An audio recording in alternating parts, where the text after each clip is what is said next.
That's all I know. Silver screen comedies draw moviegoers, and they usually aren't as expensive to make as action adventures. In short, they get the biggest bang for the buck. But comic actors have had a hard time getting their devoted fans to allow them to try something new, like drama. Oscar-nominated actor Bill Murray is one of the few who has had successes in both genres. How about we start out with some stock dialogue? Come on, bark like a dog for me. Bark like a dog. We'd have to first get out of this bar, then the hotel, then the city, and then the country. Are you in or you out? It's really physical doing comedy. It's much more physical than everybody thinks. You just have to start doing what you're doing in the scene, and your body tells the story. He's like a grandfather comic, and there's very few of those people around. In himself, in his persona and what he brings to the screen, he has like years of comedy, but also he has these years of experience, which is both, dramatic and can be, full of wisdom. Actors don't want to be pigeonholed. Variety is the goal.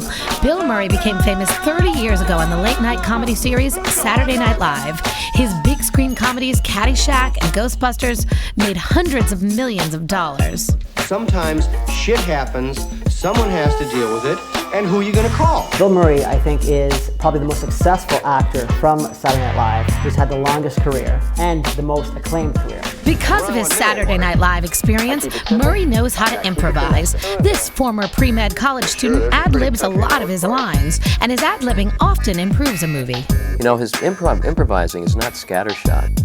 It's not just for the sake of whatever comes to his mind, but it's grounded in a real, specific, logical approach to story and character. I don't really rehearse, I don't really study. I look at it, and I'm sort of a quick study, and I always sort of add to it and subtract from it. Murray seems to prefer intelligent dramas with a comedic touch, including the romantic fantasy Groundhog Day.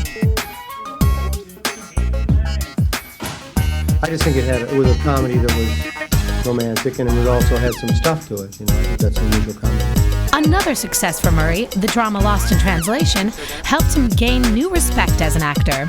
His performance as an aging film star who forms a bond with a young American woman in Japan earned a Golden Globe Award and an Oscar nomination. What I like about it is it's a real adult movie. It's about the kinds of things that almost every adult has to make a decision on, about how they're going to behave in the absence of a monitor. Hey! Lick my stocking! Hey, lick them, what? I really just showed up over there in Tokyo.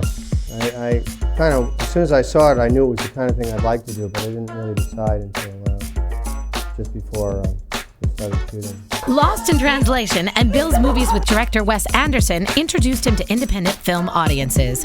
Wes Anderson's The Royal Tenenbaums and The Life Aquatic with Steve Zissou were fan favorites.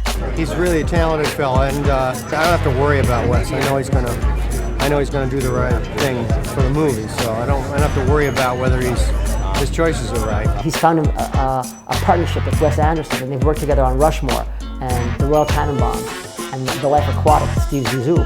And in those movies, you see this funny guy who's older and wiser, yet has all these regrets. Bill Murray still makes comedies. Get Smart is one of his latest, and he continues to hone his craft in dramas. I don't get summer camp movie scripts that much anymore, as often. And I appreciate the compliments. Known for his hot temper and impressive acting ability, Russell Crowe is in the spotlight. He was born on April 7th, 1964 in Wellington, New Zealand, and grew up in Australia.